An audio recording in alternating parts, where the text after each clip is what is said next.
Welcome to our Saturday Simulcast, presented by the Union Club Hotel, the Boiler Up Bar, 811 Bistro, joined by Mike Carmin and Brian Neubert.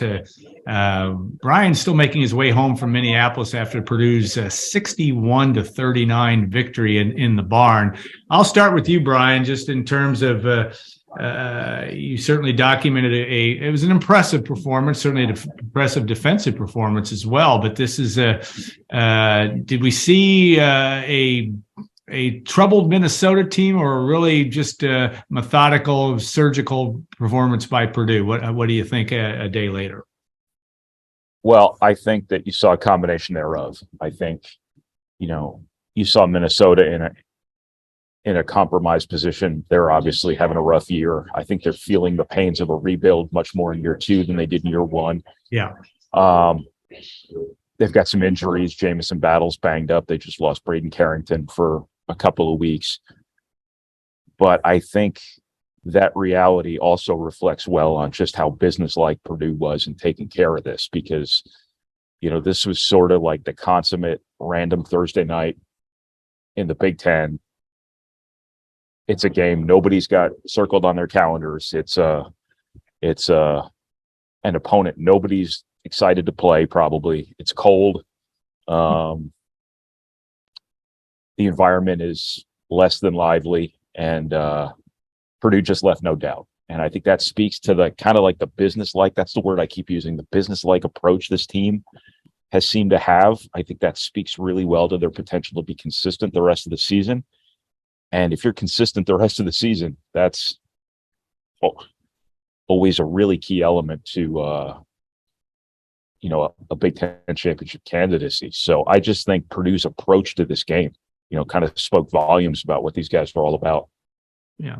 Mike, you've seen the formula for success under Matt Painter has been a number of different things this year. Braden Smith really took a big step forward. Matt Painter said after the game last night, that he wants him to shoot more, wants him to do more, but it's been Fletcher Lawyer, it's been Braden Smith. These two still the same storyline of really that giving Purdue that high end potential. But how did you look at last night's game and put it into context? Well, just like Brian said, they just come out and took care of business. They did it without Edey getting a double-double. Yeah. They did it still with, probably a few too many turnovers, but their constants this year have been rebounding, especially on the defensive end. Here recently, they've hit enough three-pointers to keep the floor balanced. And Braden Smith is doing what Braden Smith does. And, they're still getting solid contributions from other players. I thought, Brandon Newman did enough last night off the bench to give him a bit of a spark. I thought maybe other bench players would maybe round into form a little bit more because eventually they're going to need some of these pieces off the bench for whatever reason. Edey foul trouble, Caleb first foul trouble, somebody tweaks an ankle, whatever. They're going to need some of these pieces off the bench to get to the finish line of where they want to be. And I thought, maybe last night would have been an opportunity for some of those guys to maybe shine a little bit more, but you also get in the game where Minnesota can't score. Yeah. So you go out and win the game, and then you try to deal with that another time. Yeah. Brian, you look at and there's obviously when you hold somebody to 39 points, which is pretty, it goes back to World War II, I think, since the last time that happened. But in a Big Ten game, you look at this and say, is that defense, is it attention to detail? You break this game down as well as anybody, but is it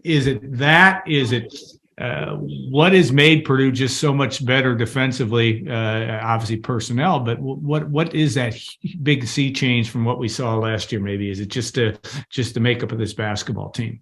Well, there's two big things in my opinion. One is Zach Edey. I think he's having an unbelievable year defensively, and I don't know if you possibly could have had more of a defensive impact on a game as an individual player than he had yesterday, because he won the physical battle with Minnesota, and he dominated the psychological battle with Minnesota. You could see them. You could see like little thought bubbles over their heads. Where's Zach Edey? Where's Zach Edey? I think on the very first possession of the game, they kind of isolated him in a dribble handoff, and he stood it up and he blocked it. And then 2 possessions later, that same guy got the ball one-on-one or against him around the basket and then just kind of threw the ball in the stands. But I think the other part of it is this team pays attention. This team listens. And there were a couple of occasions yesterday where both Fletcher Lawyer and Braden Smith made really good rotations to either steal the ball or deflect the ball. One of them resulted in a Minnesota layup. It was just a fluke, but those guys know what they're doing. They pay attention. They carry out details. And I think that sort of attention to detail is a huge difference, obviously, between this year's team and last year's team. Had last year's team had just a little bit of that, all things were possible. And this team has a lot of it. These guys listen. They're really thoughtful. They're really mindful. They think beyond themselves as players. And I think that's a big part of the reason they are where they are. I think Ethan Morton's had a really good year defensively. He did a great job on Jamison Battle yesterday. I think Zach Edey he won't win Big Ten Defensive Player of the Year because he won't have the counting stats. He won't have maybe the reputation, and he'll probably be Player of the Year anyway at this rate. And you probably wouldn't give both to the same guy. But I think he's as impactful a defender just by being out there as probably anybody in the league. Yeah, he was dominant in a number of different ways. All right, Sunday's game, Mike. Maryland, we saw a Maryland team. I know that, again, it's apples and oranges. I get that, but it may be an example. Last year, they come in and a crazy end to that game, as I recall, with Matt Payne and Purdue had to sneak out against a team that was in transition. My point is, Purdue still needs to keep its head screwed on, obviously, but what do you see as a landscape, not only starting Sunday, but also down the road for Purdue? Where are the minefields, or is it just a game-by-game challenge for the Boilermakers as they move forward in the schedule? I think every game is going to be a minefield just based on the opponent. I mean, Maryland, for example, how many days ago did they get trashed at Michigan and then come back and beat Michigan? And then Purdue's got Michigan, a team that they've really struggled with in Ann Arbor. Then you're coming back with Michigan State at home. That game is still going to be fresh in everybody's mind. So I think every game is it is a minefield, and you've got to take care of your business there if you want to get to the end. But Purdue's still in a pretty good position because of how they've approached things, especially on the defensive end, as Brian talked about. I think last year he had guys trying to make big plays on defense when they didn't need to, but now everybody seems to be connected and tied together as far as what they're doing defensively. And Ethan Morton has a really good year defensively. I don't think you look at the Michigan State game and say that, well, he didn't do his job. He ran into a guy that was really good and really hot and was making a ton of shots there. But you look at what happened at Penn State or at Philadelphia when he kept Pickett under control in the second half, and he's done some other things throughout the course of the year where he gives them that ace defender. But it's not only him, but I think everybody seems to be on the same page defensively, which makes them a better team than they were last year on the defensive side. But it also gives them an opportunity to be in every single game because they're not going to be forced to outscore people. Yeah. Brian, in the landscape as well for you, you look at Illinois starts to, maybe has addition by subtraction and starts to look like a team. And I know Purdue doesn't even play Illinois till the 5th of March, but what do you see as in terms of, what will be the biggest challenges for this team moving forward, not only just the opposition, but the rest of the conference schedule? Well, I think that last night was warped reality, or the Minnesota game was warped reality. It's not going to be like that again. No. This is still a Purdue team that needed a game winner against Michigan State, a game winner against Ohio State, and overtime to beat Nebraska. This is still a Purdue team that 4 of their Big Ten games have come down to the final possessions, basically. And that's the nature of the Big Ten. I think every game the rest of the way is probably going to be that way. And it's just a matter of Purdue doing enough right and being solid enough and being good enough in those moments. And everything they've done so far suggests they can be. Even the Rutgers game, they did a lot of stuff right down the stretch to win that game too, and they just didn't because Rutgers made one more play. I think that where I think the significance of Minnesota lied was just how Purdue didn't screw around. Purdue didn't say, okay, we can just give 70% tonight and skate by. Purdue last year would have. And I think that that's what I was getting at before about how that speaks to their ability to be consistent. Yeah. And I think in a league where, outside of Purdue, based on Purdue's body of work here, I don't know who else is good. I don't know if Purdue's greatest adversary in the Big Ten race is yet to reveal itself. It looked like it was Rutgers there for a while. Rutgers has since lost some games. Now, I think it bears mentioning that they had a game at Ohio State taken away from them by the officiating in December that would, have them one game back of Purdue and not 2 games back of Purdue. But everybody's beating everybody else. And, if Purdue can just be consistent the rest of the way and everybody else keeps kind of cutting each other up enough to where it's this big middle in the Big Ten of everyone who's like 500 or a game above or a game below, Purdue could just kind of play out the string there. And, but they have to be consistent. They have to avoid that. They have to avoid that occasional no-show game. But they just have to make everybody they play in the Big Ten earn it. And so far, I should say anybody that beats Purdue the rest of the way, Purdue's going to have to make them earn it. And every indication here so far is Purdue's going to do exactly that. Yeah. All right. The narrative, Mike, that the Big Ten, because it only has, I guess it technically had 2 ranked teams this week.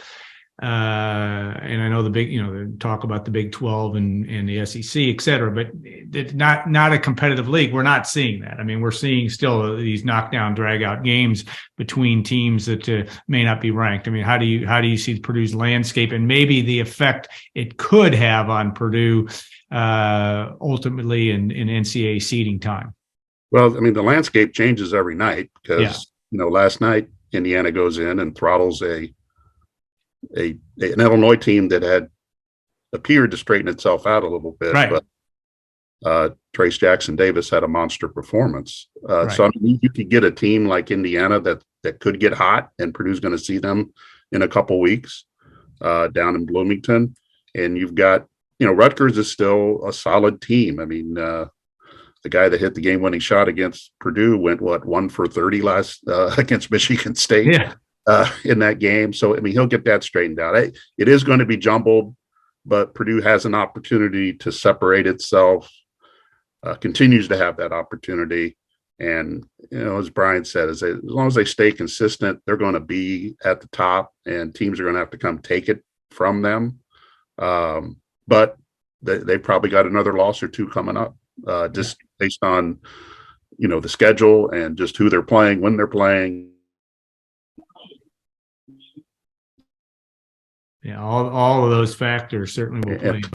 Just even mindset about themselves, and then go from there. All right. Yeah, go ahead, Mike. Yeah, I'm just saying, Brian. Brian's being called. Your attention. Yeah, yeah, right. All right. It's probably Budget Rent-A-Car looking for me. I didn't know they have 2 different terminals in Minneapolis. I've known this forever.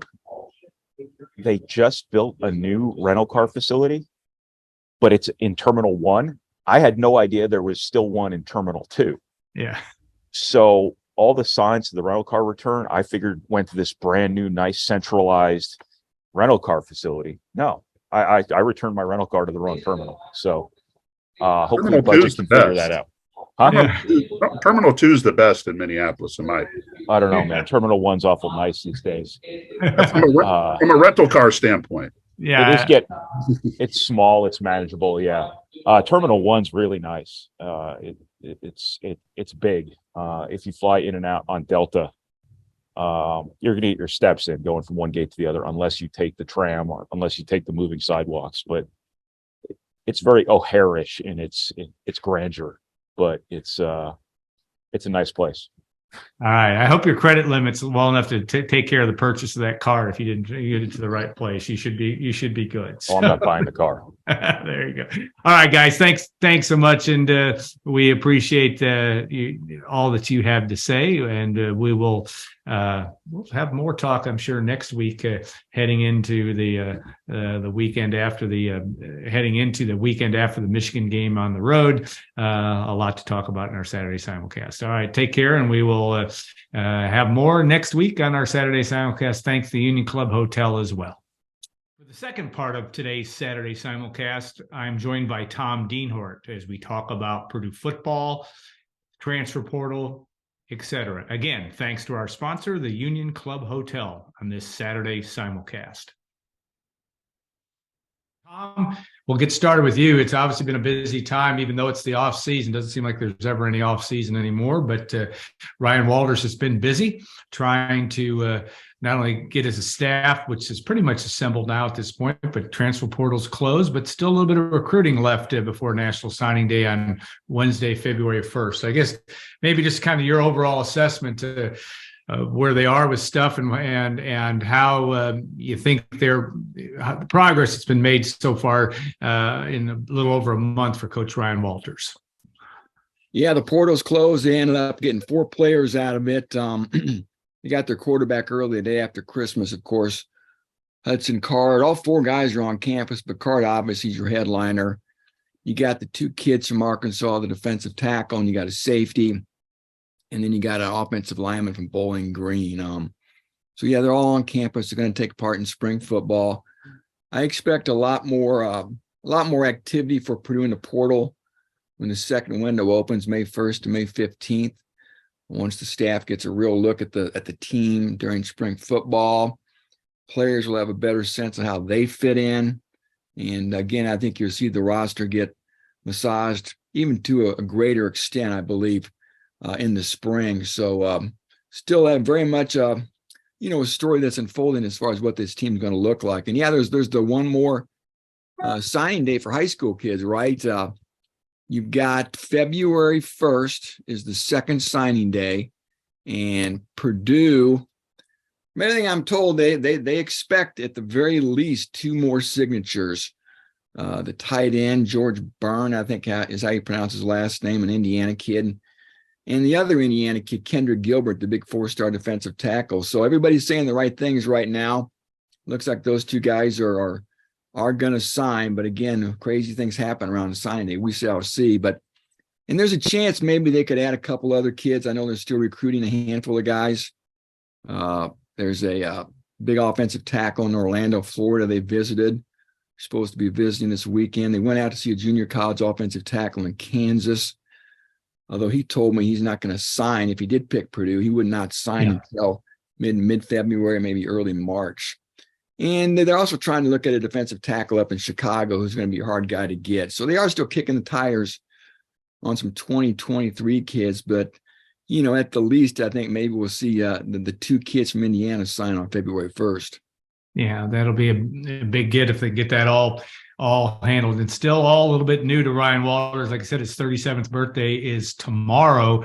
And yet, you look at the 10 guys that has on his staff. I think he's about the 4th oldest, but it's still an extremely young staff. Age ranges from 26 to 56. But just to, maybe the overall tenor and the feel that you might, obviously we don't know all of what to expect when these guys get here, but it is going to be a youth movement in West Lafayette.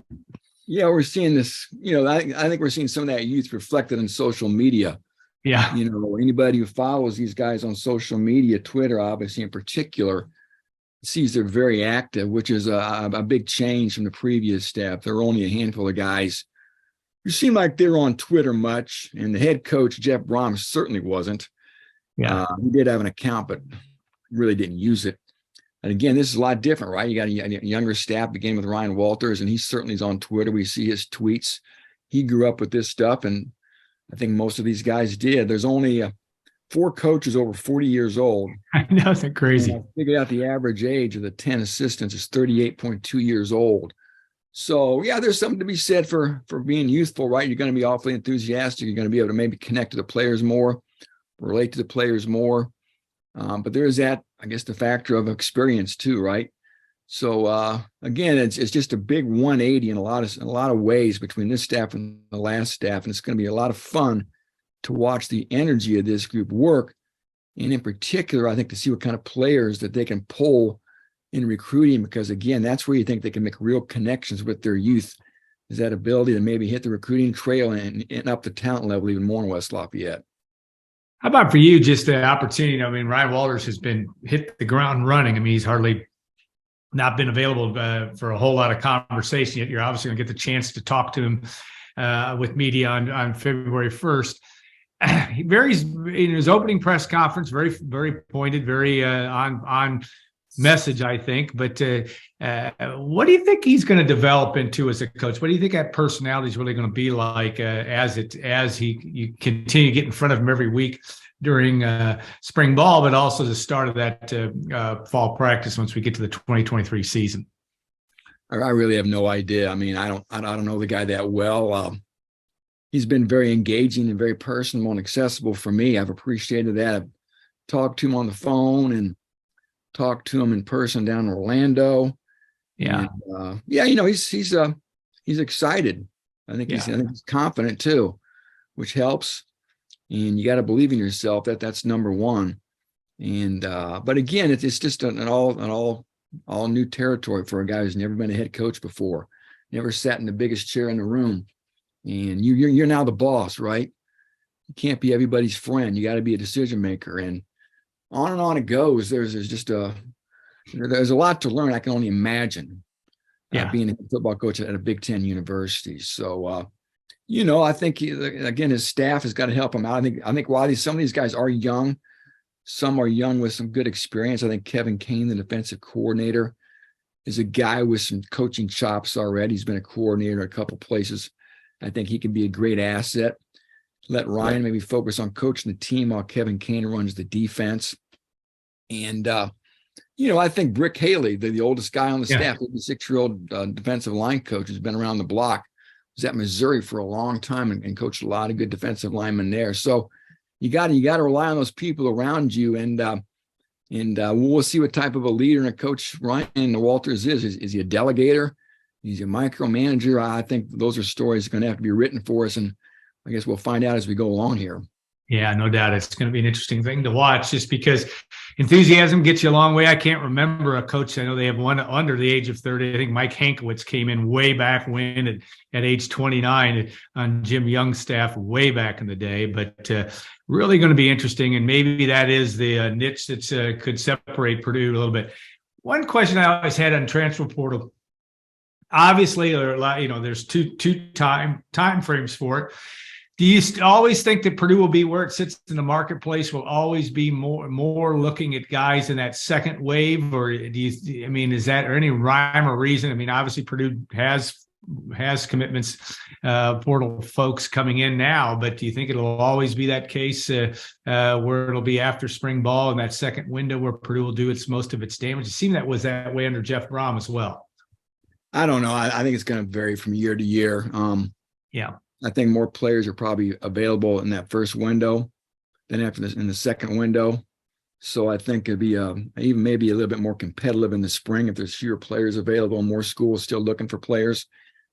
So we'll just have to wait and see. I think your team changes from year to year, and that may change your shopping needs and when you want to do your shopping.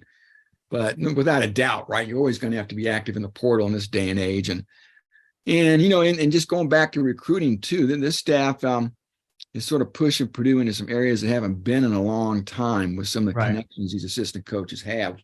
We've seen them in Illinois, obviously down in Cincinnati, Atlanta, dipping back into Florida too, Wisconsin, Michigan, even out to California. We're seeing him dipping more into Texas, I think, now than Jeff Brom ever did. Obviously, Graham Harrell's got connections down there. Ryan Walters does. Matt Maddox, the offensive line coach, came from Texas, San Antonio.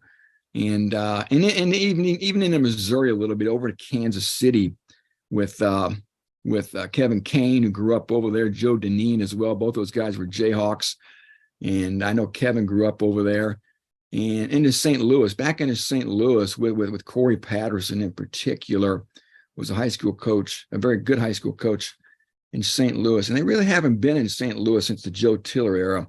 They Right. tried. I think Braun tried with Chris Barkley, never got any traction. But I think they want to try to come back into St. Louis and maybe farm some of the talent there. So again, Brick Higley can probably help him too, the old Missouri defensive line coach. And also we have a former Boilermaker on the staff. The last hire, Lamar Kennard, a former walk-on defensive back, got to Purdue in 1996 and earned a scholarship. Part of those really fun early Joe Tiller teams. Lamar is back in West Lafayette, came from Miami of Ohio. So I know he's really excited to be back at his alma mater. Yeah, Lamar has had a chance to do an interview with him making Arnie's birthday Zoom not too long ago, and when he was at Miami. But he's going to bring some energy, but also brings a guy that really had to dig deep, to get an opportunity to play, and he did. I mean, he played a great deal, especially on that '97 team, as I recall, the team that was the big turnaround season for Purdue, winning 9 games, and where he comes from, and he's one of the elder statesmen actually of this group to some extent. I mean, that's what's also second oldest guy, 45 years old. Even the strength coach, Kiro Small from Michigan's a young guy too. So yeah, the youth just permeates the entire coaching staff. And maybe somebody will do the research this year. It'd be a big project, but boy, I'd be hard pressed to think there's any staff, not just in the Big Ten, but in America, that's going to be any younger than this staff. Yeah, if you said that average age of 38.2, that's we'll have to put our best man on trying to figure that one out. Yeah, places like Dallas, Joe Tiller had a lot of success down in Texas as well. What do you make of that, though? And you know a lot more about this than I do, but coaches tend to go to places where they're from. I mean, is that, and there's talent everywhere you turn, but is that what you see? You kind of pointed that out, that it's a lot of these guys are going to home base to begin their process of not only getting high school talent, but maybe even portal talent down the road. Yeah. You got to know where you go where you and have connections, right? Go where you know people. And again, that's typically obviously where you're from, and there's that comfort zone, and those relationships are already established, right? So there's a level of trust between the assistant coach and the high school coach. So that's the beginning to start in any type of recruiting relationship with a player. So yeah, I think you're right. Joe Tiller, my goodness, going into Texas was such a big part of making those Purdue teams great, right? I think Montreal Lowe was from down there. Obviously Drew Brees, Brandon Villarreal. On and on. I'm sure I sat here and thought for a while. I could think of a bunch of more Texas kids, but I talked about Graham Harrell. He's a Texas kid, and this tight ends coach too, Seth Dagey, was a quarterback at Texas Tech, like Graham Harrell too, a Texas kid. So, and I talked about Kevin Kane. I mentioned he is from Kansas City, but Kevin Kane was the defensive coordinator at SMU in Dallas. So. You're right. I think you go where you know people, and going into Texas is never a bad thing. There's a lot of great football players down there. Texas A&M, and Oklahoma can't get all of them. As we've seen, Purdue's been able to pull out some really good kids from the Lone Star State over the year. Yeah. All right. One question I wanted to ask is, when you and I had a lot more hair, we used to go to Ross-Ade Stadium as young men and young boys in the city of West Lafayette. You ever thought you'd see a tunnel there? Now they got that part. We've seen some pictures already of that. It's going to come to fruition. I'm still amazed. We'll ask Mike Babinski in the next segment about just how that progress is being made. But I don't think I've asked you really what you make of that the tunnel idea, and maybe bringing a little bit more personality to Ross-Ade Stadium. It seems to me it might have the ability to do that. Yeah, exciting. I think it's going to be a great addition for the players, really. It's for the players. I know there's a safety element to this too, but it's going to be really cool. Anybody who's familiar with the tunnel walk at Nebraska, what they do at Wisconsin in their tunnel, the big parade, the walk up down the tunnel from the locker room to the stadium, it's really cool. Sometimes you have TV cameras follow them. You can see the walls and the build up, and then the blowing out the end of that tunnel. I think it's going to be great. So. Again, like I said, safety was a major reason, or probably was the reason for doing this. But not only will it be a safer way for the players to get to and from the facility to the stadium, but again, like I said, it's going to be cool for them from an experience standpoint to have that tunnel too. And then I saw some pictures of the south end zone, it's all gone. Yeah. It looks crazy, and Yeah, I'm really eager to see that start to take shape here over the next few months and see what that looks like too. We've all seen the renderings, but boy, to really see things come to life and come to shape before your very eyes, it's always exciting. So yeah, it's always great when you're investing in your facilities, and should make for a better game day experience for all the fans too, right? And too, I remember the students are going to be moved down there. Right. I think the band's going to be down there. You know, it's supposed to look like a cow catcher at one point. So yeah, it's just going to be neat to see what it looks like come September. Yeah, I think it's just a good time to have it done. I mean, you have a new coaching staff come in. It's a whole new deal. Yes, the college landscape is all different as well. But yeah, there's bleachers sitting out there. I know Chris Collar from Don Collar's son works at WLFI was talking to me yesterday about hey, let's go get to see, can we get some bleachers? Because they were putting them out over the side. I don't know if that's available, but I can't imagine Purdue might not be selling those over time. They should, yeah, they should. But I think Bruno's got some in his waiting room, at least one. Oh yeah, he does, and I think that. And you know, our friends at the Triple X would like a piece of that on the side of their restaurant as well. So, always good conversation, Mr. Dienhart. We'll look forward to a lot more coverage. I know you got to check it out because he also writes about the 3-2-1. What's the most important position that Purdue's looking for to really bolster up? I won't divulge yet. You'll have to go to. Yeah, I've got a cool story with Kevin Kane coming up here. Kind of want to get through the weekend with all the basketball going on, but he really kind of broke down what they want to do defensively for me. And I've got a couple of other things with Graham Harrell. I had the Graham Harrell story earlier this week, and then I got a couple other things I want to post from that conversation. And I got some analysis too now that the portal closed January 18th. A real closer look at the 3 late signees.